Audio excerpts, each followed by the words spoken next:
Hello दोस्तों, physics की दुनिया चैनल पर आपका स्वागत है। हम क्लास 12 का फिजिक्स पढ़ रहे हैं। आज का टॉपिक है बोल्टता सुग्राहिता। तो बोल्टता सुग्राहिता को एस बी से प्रदर्शित करते हैं। धारा सुग्राहिता क्या थी बताओ?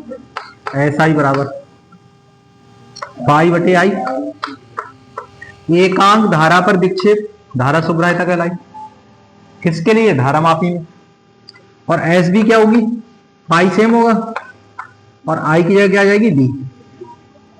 तो किसी विभव मापी की एकांक वोल्टता पर, किसी विभव मापी के लिए एकांक वोल्टता पर, वोल्टता कितनी हो?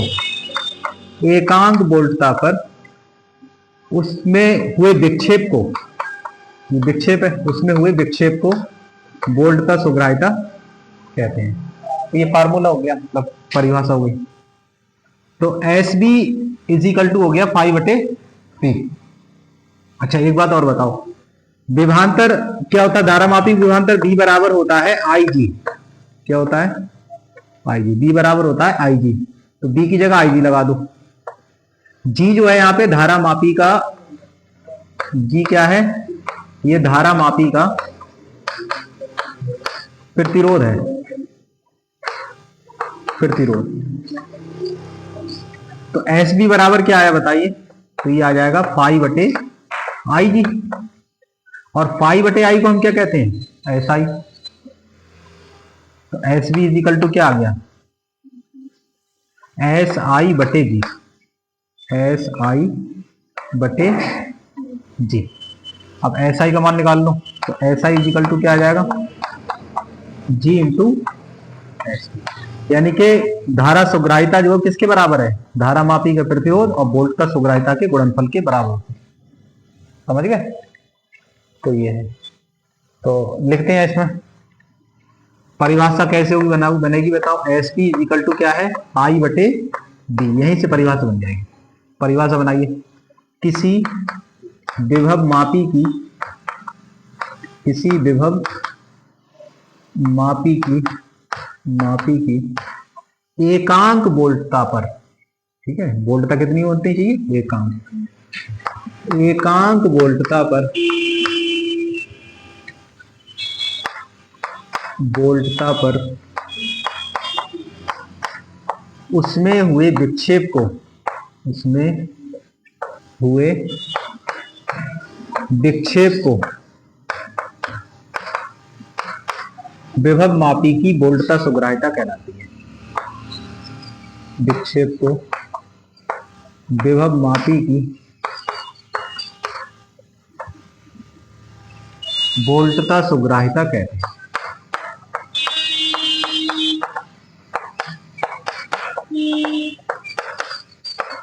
कहते हैं इसे एस आई बी से प्रदर्शित करते हैं।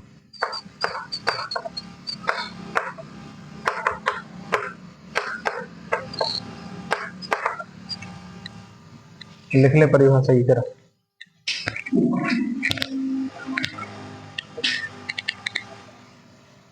अब बताओ, परंतु बी बराबर क्या होता है?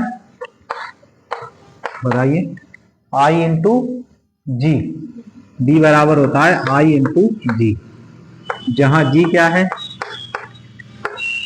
धारा मापी का प्रतिरोध है, प्रतिरोध है। तो बी का मान आई जी यहां लगा दीजिए। तो एस बी की जो वैल्यू आएगी वो आ जाएगी पाई बटे आई और बटे में जी। परंतु पाई बटे आई क्या होती है? S I. तो एस डी बराबर हो जाएगी ये एस आई और ये बटे में आएगा जी। ठीक। तो जी से क्रॉस मल्टीप्लाई कर लो। ये फार्मूला वैसे ये भी हो गया, ये भी सही है। जी से गुणा कर लो तो क्या आ जाएगा? जी इंटू एस बी बराबर एस आई, या फिर एस आई बराबर जी इंटू एस डी।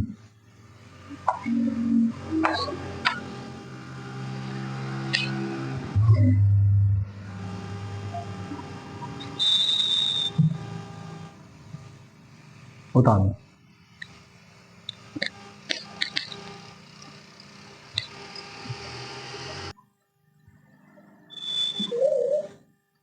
धारा मापी का दक्षतांक देखो क्या होगा। एसआई क्या थी बताओ, एसआई क्या थी, धारा सुग्राहिता। एसआई क्या है, धारा सुग्राहिता। और इसे 1 के बटे में लिख दें तो क्या हो गया, ये व्युत्क्रम।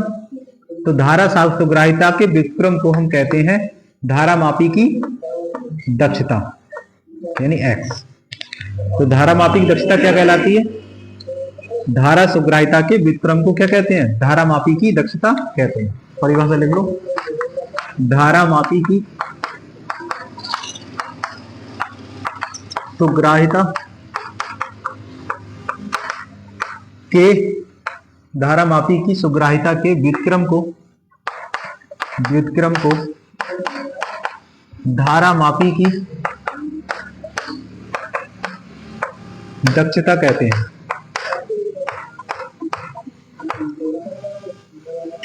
अब प्रतीक क्या हो जाएगा इसका, x। तो x बराबर 1/SI। परंतु SI कितना होता है पता है तुम्हें, बताओ। धारा सुग्राहिता क्या पढ़ाई थी, एकांक धारा में आए विक्षेप को धारा सुग्राहिता कहते हैं।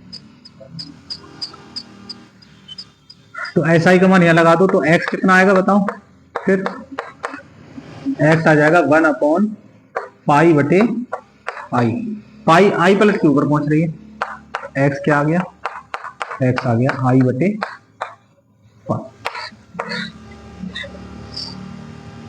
मात्रक बताइए इसका, x का मात्रक क्या हो जाएगा। और ये मात्रक जो भी पढ़ेंगे अपने SI पद्धति में पढ़ेंगे। I का मात्रक है एम्पियर और पाई का मात्रक क्या बताया था मैंने, डिवीजन। ठीक है, एम्पियर बटे डिवीजन, ये आपका मात्रक हो गया।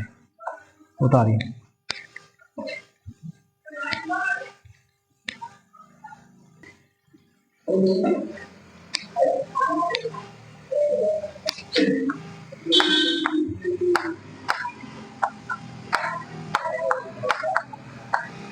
अमीटर। अमीटर क्या होता है बताओ, अमीटर से विद्युत धारा का मापन किया जाता है। धारा मापी से भी विद्युत धारा मापी जाती है और अमीटर से ही मापी जाती है। फर्क क्या था दोनों में, धारा मापी में दोनों साइड नापते थे, यही बताती दिशा ही बताती थी वो, ये केवल परिमाण बताती है। तो अमीटर का उपयोग क्या, मतलब क्या है अमीटर, इससे किसी परिपथ में बहने वाली धारा का मापन किया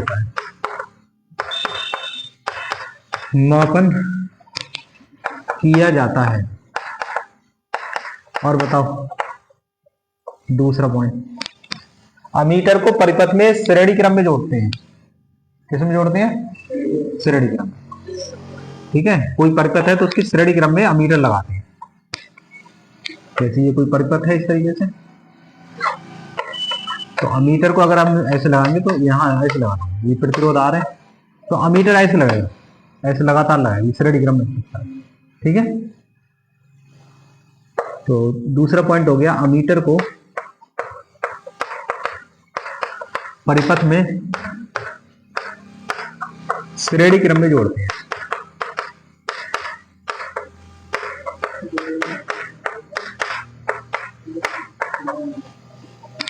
और तीसरा पॉइंट लिख लो, आदर्श अमीटर का प्रतिरोध जो होता है वो शून्य होता है। अरे अमीटर वही तो सबसे अच्छा होगा जो धारा का बिल्कुल कम लॉस करे या बिल्कुल ही लॉस ना करे, है ना, और रीडिंग पर्याप्त दे। अमीटर का आदर्श अमीटर किसे कहते हैं, वह अमीटर जिसका प्रतिरोध शून्य होता है।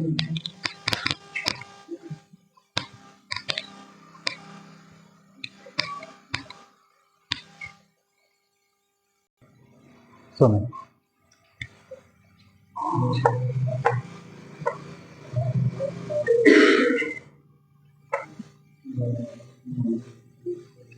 ये है धारा मापी जी।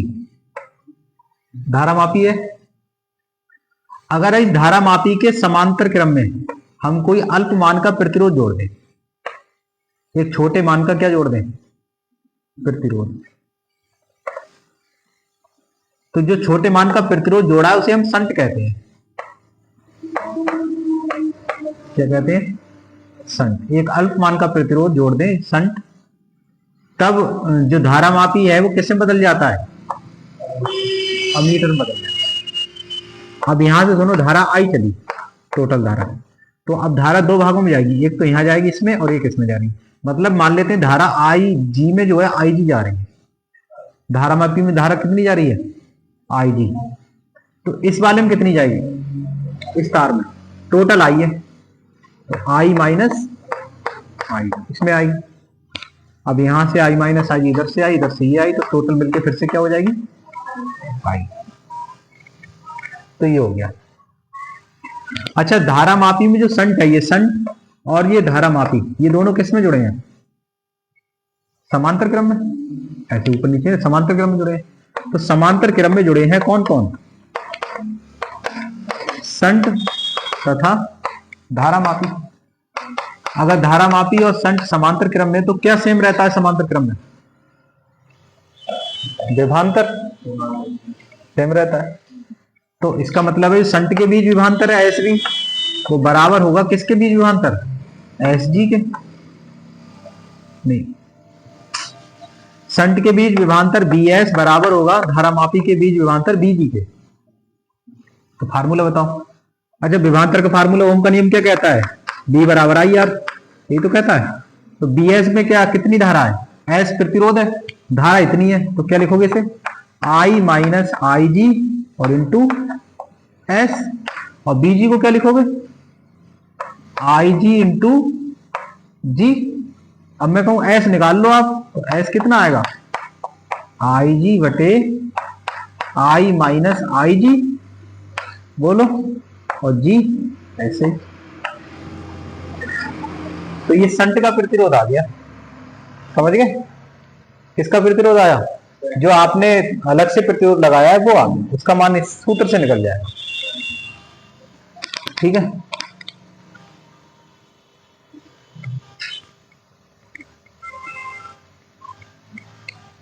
चलो दोबारा देखो।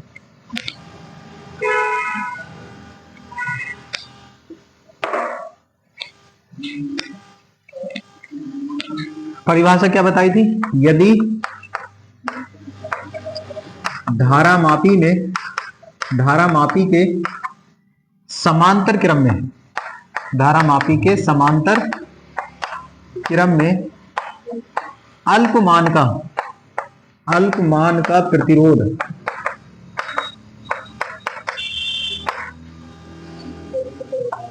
और ब्रैकेट में लिख लेना संट, अल्पमान का प्रतिरोध संट जोड़ दें, तो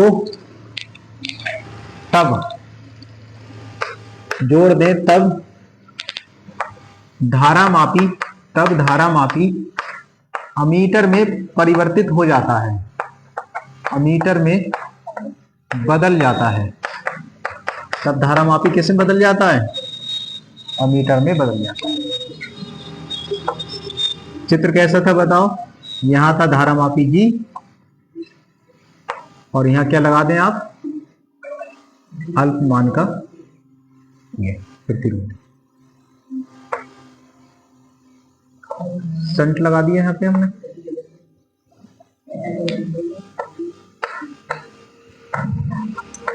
यहां से धारा हमारी आई चल रही है, इसमें धारा आई टी है, और इसमें धारा क्या होगी, आई माइनस आई टी, और ये एस है।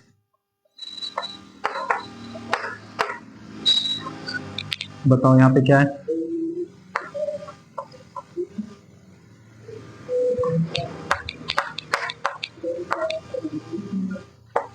एस क्या है, अल्पमान का प्रतिरोध,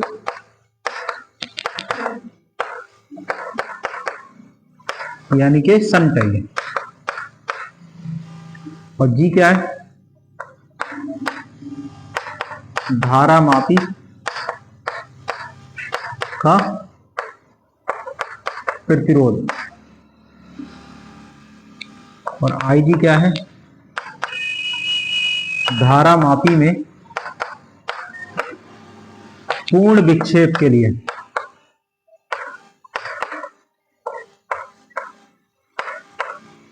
पूर्ण विक्षेप मान की धारा है।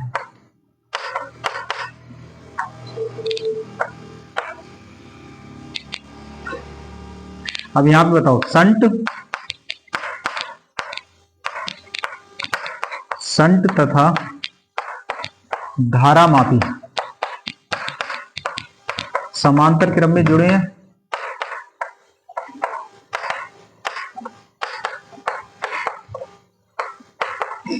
अतः इनके सिरों के बीच प्रतिरोध कैसे होंगे?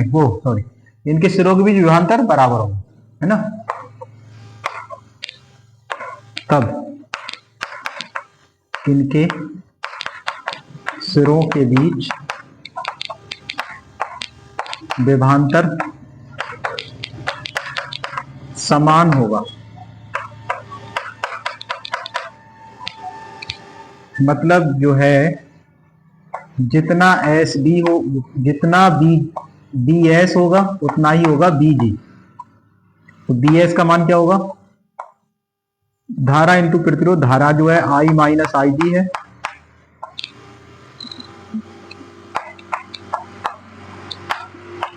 और एस का मतलब बी एस हो गया, और बी जी क्या होगा? आई जी इंटू बी। बी बराबर आई आर से निकल रहा है ये, सही? और बी बराबर क्या होता है? I R. तो आई कितनी होगी? आई जी, और आर हो गई जी। तो लिख दो यहाँ पे आई जी इंटू जी। यहां से एस निकाल लो, एस की जो वैल्यू निकल के आएगी वो आ जाएगी आई जी बटे आई माइनस आई जी का होल जी होता है।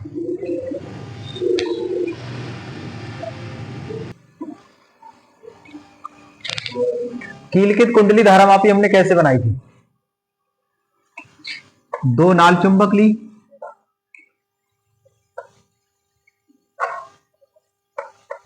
कल पढ़ाई थी। दो नाल चुंबक, एक क्या है एन सिरा इसका, और ये सिरा कौन सा है? एस। इसके बीच में हमने क्या रखी? एक आयताकार कुंडली रखती जिसके बीच में लौह की रॉड लगी है, और ये तांबे के मोटे तारों को लपेट कर बनाई गई। इसके ऊपरी सिरे और निचले सिरे को फास्फर विरांज के पतले और लंबे तारों द्वारा दृढ़ आधार से लगा दिया।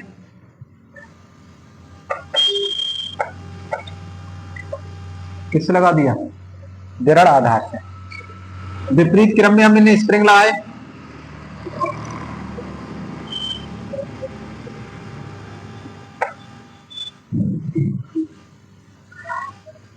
ये स्प्रिंग लगाए जिनका संबंध हमने टर्मिनल T1 और टर्मिनल T2 से करा।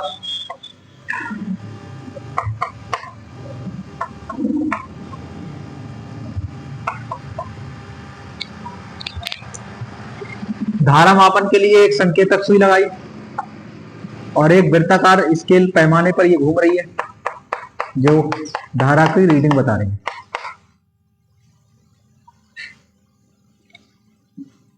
बताइए अब हम, ये क्या है हमारा? कील की धारा मापी है तो धारा मापी क्या है ये? अब धारा मापी को हम किससे बदल रहे हैं? अमीटर में। तो कैसे? ये धारा मापी हो गया, इसका पूरे का प्रतिरोध क्या है? जी है ना, यही तो जी है, पूरा जी यही है। तो इस जी में हमने क्या जोड़ा था? समांतर क्रम में एक संट जोड़ दिया अल्पमान का प्रतिरोध, तब ये धारा मापी किसे बदल गया था? अमीटर में। तो बस आपको यहां से एक संट जोड़ देना है इससे, समांतर क्रम में, इस तरीके से। समझ गए?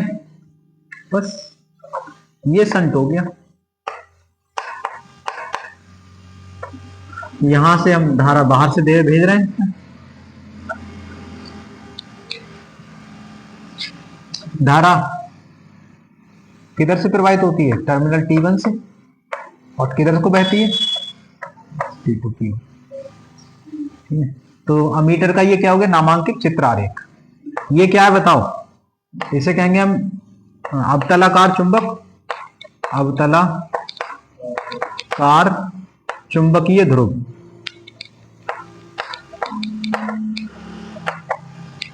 ये क्या है?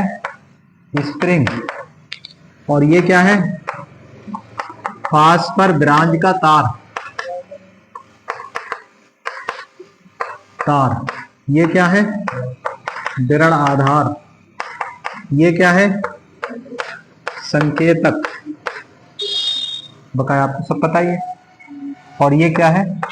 Al की कुंडली। बना लो चित्र।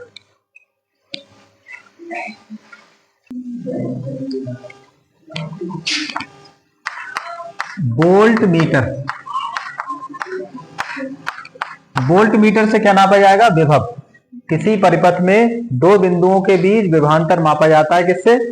वोल्ट मीटर से। तो लिख लें, इसकी सहायता से किसी परिपथ में किन्हीं दो बिंदुओं के बीच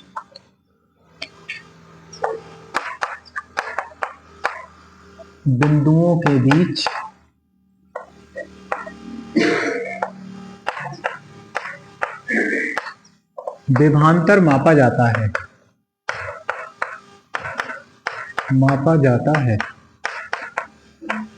किन्हीं दो बिंदुओं के बीच विभवांतर मापा जाता है। दूसरा, अमीटर को किसमें जोड़ा था? श्रेणी क्रम में। और इससे जोड़ेंगे परिपथ में समांतर क्रम में। तो वोल्ट मीटर को परिपथ में समांतर क्रम में जोड़ते हैं। वोल्ट मीटर को किसी परिपथ में समांतर क्रम में जोड़ा जाता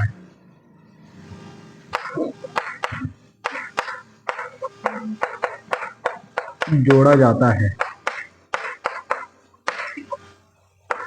तीसरा, आदर्श अमीटर क्या था? वह अमीटर जिसका प्रतिरोध क्या था? 0। तो यहां पे लिखेंगे उसका उल्टा, यानी अनंत लिखेंगे। तो आदर्श वोल्ट मीटर वह वोल्ट मीटर है, आदर्श वोल्ट मीटर वह होता है जिसका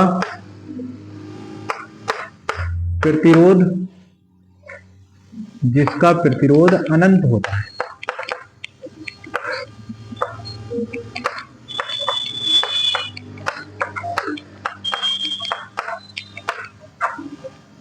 उतार ले।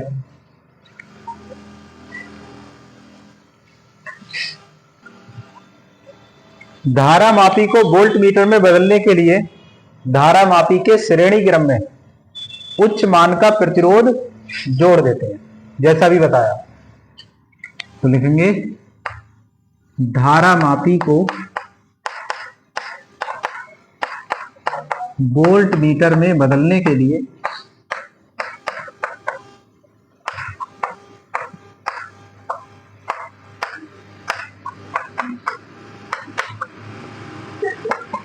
धारा मापी के श्रेणी क्रम में उच्च मान का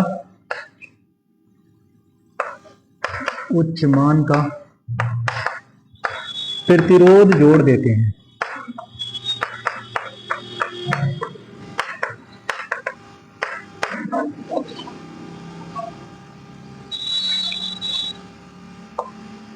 जैसे ये हो गया आपका धारामापी जी, और इसमें आपने प्रतिरोध जोड़ दिया उच्च मान का RH। इसमें धारा कौन सी बह रही है?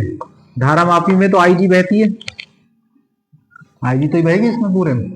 तो जो IG इसमें बह रही है वो इसमें बहेगी, क्योंकि श्रेणी क्रम में दोनों बराबरी बहेगी। तो बताइए इसका कुल विभवांतर कितना होगा? कुल विभवांतर तो B बराबर हो जाएगा BG का विभवांतर, मतलब इसका विभवांतर सिरों के बीच विभवांतर, धारा मापी के सिरों के बीच विभवांतर प्लस BRH के सिरों के बीच विभवांतर। तो बी जी बराबर क्या होता है, आई जी इंटू जी, और ये क्या हो जाएगा, ओम का नियम याद रखा करो, आई आर। तो आई की जगह क्या आ जाएगा, आई जी, और आर की जगह ये आ जाएगा आर एच। कुछ कॉमन है, आई जी कॉमन है, क्या बचेगा, जी प्लस आर एच। बस ये इसका फार्मूला हो गया वोल्टेज का।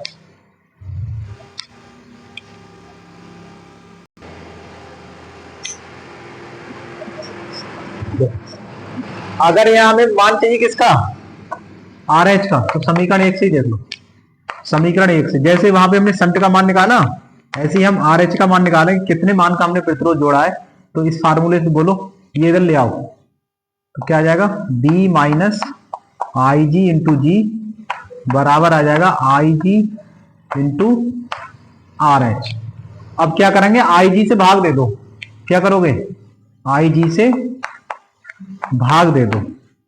तो जब आई जी से आप भाग दे दोगे तो बी के बटे में आ जाएगा आई जी, और इसके बटे में भी आ जाएगा आई जी बटे आई जी, और इसके बटे में भी आ जाएगा आई जी आर एच बटे आई जी। देखो ये दोनों कट गया, ये इससे कट गया, तो क्या आया, आर एच कितना आया बताओ फिर। तो आर एच की जो वैल्यू आई वो आई बी बटे आई जी माइनस जी, क्या आई, माइनस, इस आर एच निकाल लोगे आप।